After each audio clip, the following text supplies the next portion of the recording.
매주 만나는 정치 이슈 뉴스 시사회 장성철 공론센터 소장과 함께하겠습니다. 안녕하십니까? 네, 안녕하세요. 국민의힘 경선 결과가 나왔군요. 네네. 네, 김문수 그리고 한동훈 후보가 이제 올라갔는데 네. 일단 과반은 넘지를 못해서 3차 경선이 있긴 있어야 되는군요. 네, 토요일 날 최종 후보를 선출하게 될 것 같습니다. 예, 홍준표 전 시장이 떨어지고 정계 은퇴를 선언했네요. 네. 어제까지 이제 각 캠프에서는 당원들 대상으로 안심번호를 통해 가지고 여론조사를 좀 한 모양이에요. 네. 거기서 보면은 좀 각 캠프에서 공통적으로 하는 말이 당원 여론조사에서 생각보다 김문수 후보에게 몰표 현상이 나타나고 있다. 이런 식의 표현을 쓰더라고요. 네. 그래서 김문수 후보나 홍준표 후보 지지 성향이 같은 거거든요. 당원들 사이에서. 네. 근데 김문수 후보에게 몰표 현상이 나오면 상대적으로 홍준표 후보가 얻을 수 있는 표가 작아지잖아요. 예. 그래서 이제 한동훈 후보가 올라간 것이 아니냐 그런 생각이 좀 듭니다. 예. 원래 장 소장께서도 이 두 후보가 올라갈 거라고 예측을 하고 계셨지 않습니까? 네. 예, 그대로 당원 투표도 결과가 나온 겁니까? 그렇죠. 그 당원 여론조사를 해본 분들이 대략 65% 정도가 윤석열 대통령 탄핵은 잘못됐어, 안타까워 이런 생각을 갖고 있고 예. 당원들 중에 한 35% 정도는 그래도 잘못했지, 탄핵한 거 어쩔 수 없지 이런 생각을 갖고 계시다고 하더라고요. 네. 그러니까 김문수 후보는 처음부터 지속적으로 윤석열 대통령 편에 서 있었잖아요. 예. 그래서 상수로 봐야 될 것이고, 그래서 홍준표 후보가 얼마만큼 표를 나눠서 가질 수가 있느냐 그걸 지켜봤어야 하는데 결국에는 김문수 후보에게 물표가 됐고 대략 35% 정도의 탄핵에 찬성한 당원들 같은 경우엔 안철수 후보보다는 한동훈 후보에게 표를 더 많이 줬기 때문에 예. 김문수, 한동훈 이렇게 찬탄파, 반탄파 이런 분들 한 분씩 결선에 올라간 것으로 보여집니다. 김문수 후보하고 홍준표 후보하고 표 차이는 뭐 나왔습니까? 아니요, 그거는 공개가 안 공개를 됩니까? 안 해가지고 예. 예. 그렇군요. 이 상황에 홍준표 전 시장은 정계를 은퇴할 만큼의 충격을 받았다는 얘기입니까? 본인이 어제도 페북에다가 밝히셨죠. 이번이 이제 마지막 도전이다. 나 뭐 끝나고 나서 뭐 당권 도전 이런 거 없다. 나 그냥 정계 은퇴할 거다. 그렇게 생각을 어제부터 하셨고 예. 또 오늘 깔끔하게 본인 약속을 그냥 지킨 것. 이제는 마지막 도전이라고 혼신의 힘을 다하겠다라고 얘기를 하셨거든요. 예. 근데 거기서 이제 당원들과 지지자들의 선택을 받지 못했으니까 앞으로 할 게 더 뭐가 있겠어요. 뭐 의원도 하셨고 원내대표, 당대표, 뭐 경남 도지사, 대구시장 거의 할 건 다 하셨잖아요. 대통령만 못 해본 거잖아요. 네. 그러니까 더 이상 이제 도전할 명분, 여력, 힘 이런 것들이 남아있지 않은 거 아니냐 그런 생각이 드는데 예. 개인적으로는 참 홍준표 후보가 대통령이 되면 상당히 그동안에 뭐 여러 가지 행정 경험과 정치를 아는 분이기 때문에 네. 뭐 나라를 그래도 윤석열 전 대통령보다는 잘 통치해 나갈 수 있지 않을까 그런 생각을 했고요. 홍준표 후보의 이 좀 과격하지만 촌철살인 같은 그런 말들이 정치권에서는 항상 관심을 많이 받았고 집중도가 좀 높았잖아요. 예. 근데 그러한 것들을 볼 수가 없어서 좀 개인적으로는 상당히 좀 아쉽게 생각을 합니다. 하고 싶지 않으실까요? 워낙 말씀을 이렇게 툭툭 내뱉는 성향이셔서 어딘가에는 표현을 하지 않으실까요? 근데 정치권 같은 경우에는 버리면은 네. 또 사람들이 찾고 원해요. 그래서 지금은 이제 다 타버려가지고 쟤만 남았는데 예. 결국에는 또 만약에 국민의힘이 이번 대선에서 지고 당이 혼란스러우면 좀 당의 큰 어른 네. 홍준표 후보를 또 이제 비대위원장이라든지 또 당대표로 모실 수 있는 가능성도 있겠죠. 그래서 본인은 이제 그만 정내미가 떨어졌을 거 아니에요. 그런데 이제 당이나 보수층에서 역할론을 기대할 수도 있지 않을까 그런 생각도 좀 듭니다. 예. 국민의힘은 아무래도 이번 경선은 좀 사람들의 관심에서 벗어난 것이 한덕수 국무총리 때문 아니겠습니까? 네. 출마를 기정사실화하고 있는 거죠? 그렇죠. 어제도 이제 막 경선 과정 중인데 막 누가 후보가 될까 막 그런 것보단 한덕수 권한대행은 언제 출마한대? 진짜 출마한대? 거기 예. 측근들은 누구야? 이런 게 훨씬 더 언론의 관심과 집중도가 높아졌거든요. 네. 그래서 지금 당내 경선보다는 당 밖에 준비하고 있는, 몸풀고 있는 다른 후보에 대한 관심이 높아져가지고요. 참 이게 당 경선 후보들로서는 상당히 좀 기분 나빴을 것 같고, 권영세 비대위원장이나 권성동 원내대표도 한덕수 단일화론, 이거를 막 얘기하고 다니셨어요. 2차 경선 결과 나오기도 전에 아침부터 그 말씀을 그렇죠. 하시더군요. 그러니까 이제 당내 후보들로서는 상당히 기가 막히고 예. 황당한 상황이 벌어진 거죠. 예. 그러면 이제 3차 경선에서 후보가 결정이 되면 이제 한덕수 총리와 이렇게 단일화를 얘기를 하는 겁니까? 그렇게 하려고 이제 많은 분들이 노력을 하고 있죠. 지금 홍준표 후보를 돕던 의원들, 그다음 당협위원장들 이런 분들이 다 김문수 후보를 내일 선언하겠다라고 이미 예고해놓은 상황이에요. 예. 그래서 김문수 후보를 국민의힘 대선 후보로 만들어서 한덕수 권한대행이 출마하게 되면 2차 결승전 이것을 지금 준비하고 있는 것으로 보여집니다. 예. 그런데 과연 한덕수 총리가 국민들에게 신망을 받고 있느냐가 중요한 부분일 텐데, 대선 후보라고 한다면 이제 대통령을 선출하기 위한 과정이니까 이번 내란과 전혀 무관치 않는 사람이 과연 이게 맞는 행보인가라는 의문이 많이 들거든요. 어떻게 보십니까? 그러니까 출마를 할 가능성은 상당히 높고 거의 100%라고 보여지고, 네. 출마하면 안 된다라는 당위성도 거의 100%에 가까운 것 같아요. 그러니까 저는 명분과 염치와 도리가 없는 행위가 아니냐 그런 생각이 듭니다. 예. 대통령 권한대행으로서 정말 대선을 막중한, 정말 나라의 운명을 좌우할 수도 있잖아요. 예. 막중한 대선 관리를 해야 될 텐데 그거를 팽개치고 본인이 선수로 뛰겠다라는 것, 그리고 파면당한 윤석열 정권에서 2인자를 2년 6개월 동안 했잖아요. 네. 근데 무슨 명분을 가지고 표를 달라고 할 것인가 그런 생각이 들어요. 그래서 참 명분도 없고 도리가 없는 결정을 하게 될 것 같아서 상당히 좀 우려스럽고 걱정스럽습니다. 예. 일단은 이제 국민의힘 이제 최종 후보가 나와야 되기 때문에 그 두 후보 가운데 누가 더 유리해 보입니까?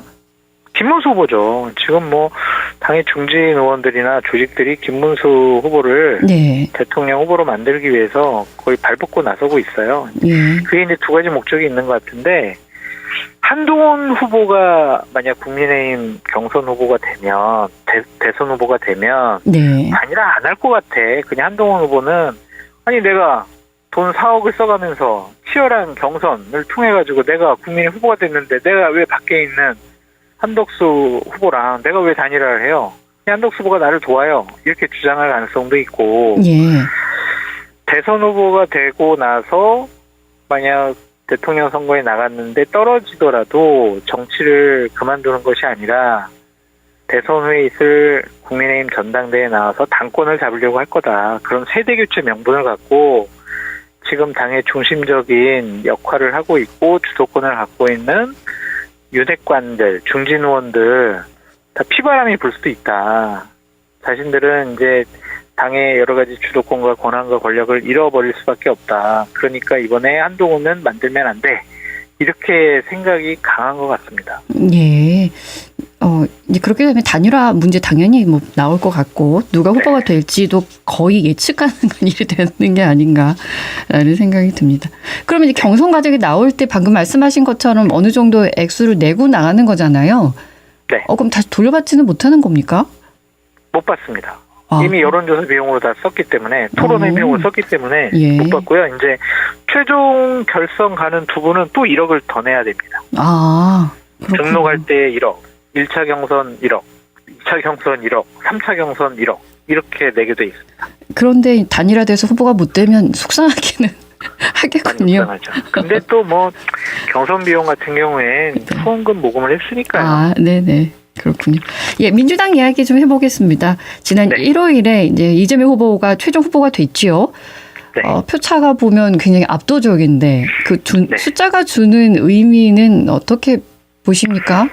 뭐 진영이 똘똘 뭉쳐 있고요. 그 진영 내에 계신 뭐 민주당 지지자분들이나 당원분들은 이번엔 무슨 일이 있어도 정권 교체를 해야 되겠다. 그런 의지가 강한 것 같다라는 좀 생각이 듭니다. 그리고 네. 솔직히 다른 김경수, 김동연 후보들보다는 체급이 상당히 크잖아요. 이재명 대표가. 예. 지난번에 대통령 선거도 나왔었고 당대표도 하셨고 그러니까 유일한 대선 후보다 그렇게 민주당 지지층이 결정한 것 같습니다. 예. 주변에 모이는 사람들을 좀 보면 보수 인사 중에 조갑재닷컴 대표도 있는데 이재명 후보에 대해서 천성의 쾌활에서 사법 리스크를 견딘 것 같다라는 평가도 했고 한덕수 총리에 대해서는 식민지 관료라는 생각이 든다라는 얘기도 했는데 인식이 좀 달라졌을까요, 이분이? 이게요 인지상정이잖아요. 예. 그러니까 직접 만나가지고 3시간 동안 대화를 한 거잖아요. 네. 그러면 이게 예전처럼 비판과 욕을 못해요. 그 안에서 정말 여러 가지 얘기를 많이 했을 거 아니에요. 저도 그냥 2021년도에 이재명 대표 후보를 많이 비판을 할 때 한 15분 정도 따로 만난 적이 있어요. 네.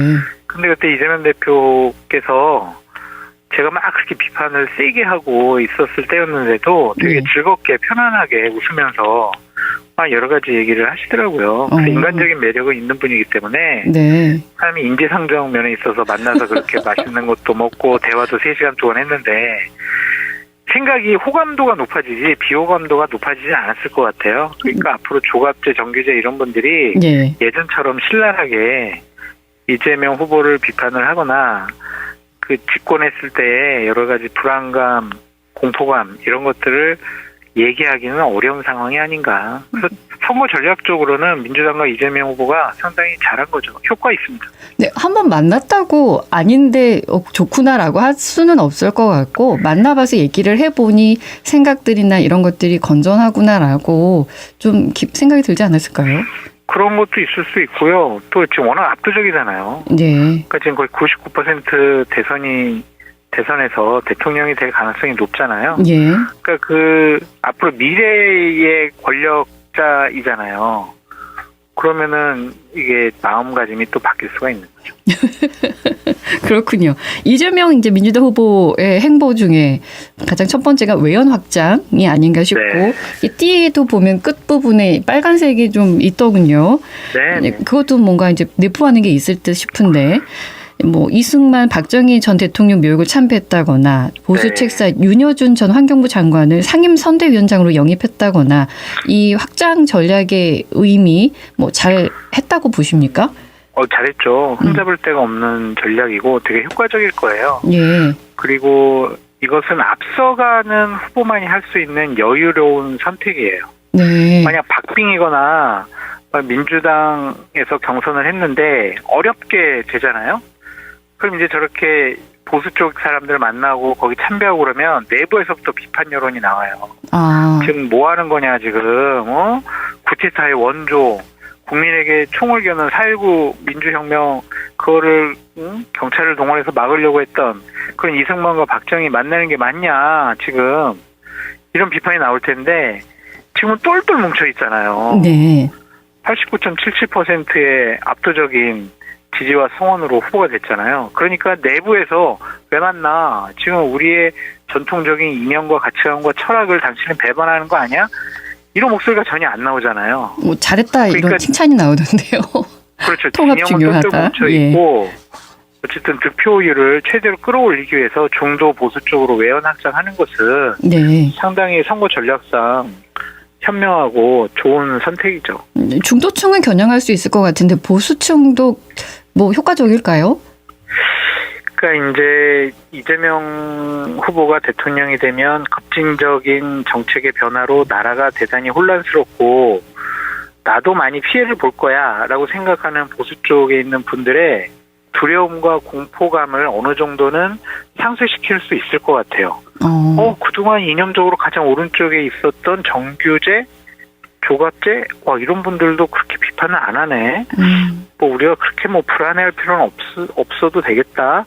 이런 생각을 은연중에 하게 될 거예요. 예. 그래서 그러한 보수층들이 이재명 후보를 찍기 위해서 투표장에 나오진 않더라도 극렬하게 내가 정말 이재명 안 되게 하려고 내가 싫지만은 내 국민의 후보 찍어줄 거야.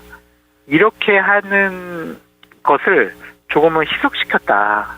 그렇게 볼 수밖에 없죠. 예, 표심으로는 이어지겠습니까? 이어지겠죠. 그러니까 결국에는 뭐 지지 투표냐, 뭐 분노 투표냐, 막 네거티브 투표냐 이런 식의 우리가 투표 행태에 대해서 분석을 하는데 네. 분노 투표를 하려고 하는 분들의 심리를 조금 완화시킬 수 있겠죠. 그러니까 이재명은 절대로 안 돼. 나 진짜 무조건 나가서 투표할 거야. 내가 보수 후보 찍을 거야.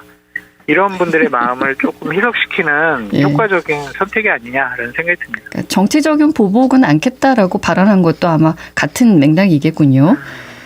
그런 악순환은 좀 끊었으면 좋겠어요. 예. 탈탈 털어가지고 이렇게 진영 자체를 무너뜨리려고 하는 것은 이제 이재명 대표가 대통령 되시면 좀 끊었으면 좋겠다. 그런 생각이 듭니다. 근데 정치적 보복은 아니고 잘못된 건 해야겠죠? 조사도 하고.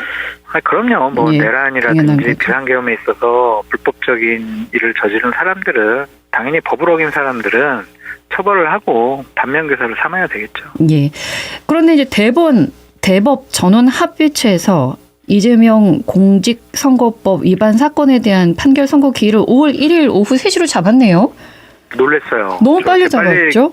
결정할 줄은 모르고 결과가 어떤 것인지 예측하기는 어려워요. 그러니까 네. 처음에 논의를 하고 지금 9일 만에 선고를 하겠다라는 거잖아요. 네. 기간이 짧아요. 그러면은 2심에서 무죄였는데 상고심에서 유죄로 하려고 하면 과연 그 선고문을 쓸 시간이 상당히 부족하지 않을까?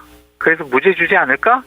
이제 그런 관측도 나오는 거고. 네. 아니, 지금 이 문제와 관련해서는 그렇게 정치권에서 논란이 안 되고 있는데 굳이 대법원에서 선고를 하겠다라는 것은 네. 무죄가 아니라 유죄를 주려고 하는 것이 아닌가?